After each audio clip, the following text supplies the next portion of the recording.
एक दिन की बात है। एक घने जंगल में एक मोटा और मजेदार गैंडा रहता था, जिसका नाम था गोलू। गोलू जंगल के सबसे बड़े जानवरों में से एक था, लेकिन वह अपनी मोटाई को लेकर थोड़ा शर्मिंदा था। वह हमेशा सोचता, मैं कितना मोटा हूँ, सब मुझे हंसी उड़ाते होंगे। जंगल में एक चतुर और चुस्त बिल्ली भी रहती थी, जिसका नाम था टिम-टिम। टिम-टिम हमेशा मस्ती में रहती और हंसी मजाक करती रहती। वह बहुत तेज दौड़ती थी और उसे कभी भी डर नहीं लगता था। टिम-टिम का कोई काम बिना मजाक के पूरा नहीं होता था और वह हमेशा गोलू को खुश करने की कोशिश करती रहती। एक दिन जंगल के सभी जानवरों ने मिलकर एक बड़ा मेला आयोजित किया। मेले में खेल, मस्ती और खाने पीने का इंतजार था, लेकिन मेले में सबसे बड़ा आकर्षण था दौड़।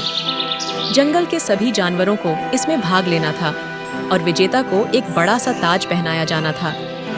गोलू ने सोचा, मैं तो बहुत मोटा हूँ, मुझे दौड़ने में मजा कहाँ आएगा।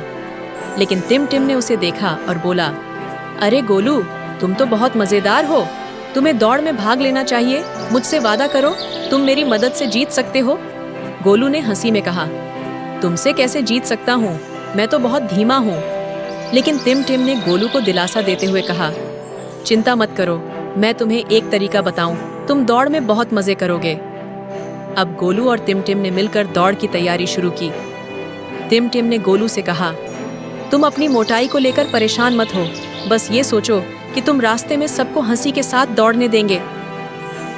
गोलू को टिम-टिम की बात में मजा आ गया और वह तैयार हो गया। दौड़ शुरू हुई और गोलू अपनी पूरी ताकत से दौड़ा। लेकिन जैसे ही वह दौड़ा, उसका शरीर बाएं और दाएं हिलने लगा।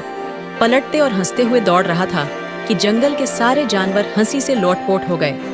गोलू की मोटी तोंद और उसकी धीमी चाल ने सबको हंसी का झटका दिया और वह दौड़ते हुए एक तरफ गिरता, दूसरी तरफ उछलता। जब गोलू और टिम-टिम लाइन के पास पहुंचे, तो गोलू के शरीर के साथ साथ सारी भीड़ हंसी से लोटपोट हो रही थी। और अचानक गोलू लाइन के ठीक पास पहुंचा और एक जोरदार डगमगाते हुए गिरते हुए उसने फिनिशिंग लाइन पार कर दी। टिम-टिम दौड़ की लाइन को पार करते हुए गोलू के पास पहुंची और बोली, तुमने कर दिखाया गोलू, तुमने हमें हंसी से लोटपोट कर दिया और दौड़ भी जीत ली। गोलू थोड़ा हैरान था, लेकिन उसने देखा कि सभी जानवर उसे प्यार से देख रहे थे। गोलू को समझ में आ गया कि कभी-कभी अपनी खासियत को मजाक में भी बदल सकते हैं। मेले के अंत में गोलू को सबसे मजेदार दौड़ने वाला का ताज पहनाया गया और टिम-टिम ने गोलू को हंसते हुए कहा, तुम जितने मोटे हो उतने ही मजेदार हो। गोलू अब खुश था। वह जान चुका था कि खुद को हंसने का मौका देना और दूसरों को हंसाने से बड़ा कोई आनंद नहीं होता। सीख, हमें अपनी कमजोरी या विशेषता को मजाक के रूप में अपनाना चाहिए और जीवन को हल्के फुल्के तरीके से जीना चाहिए। हर किसी के अंदर कुछ खास होता है जो दूसरों को हंसा सकता है।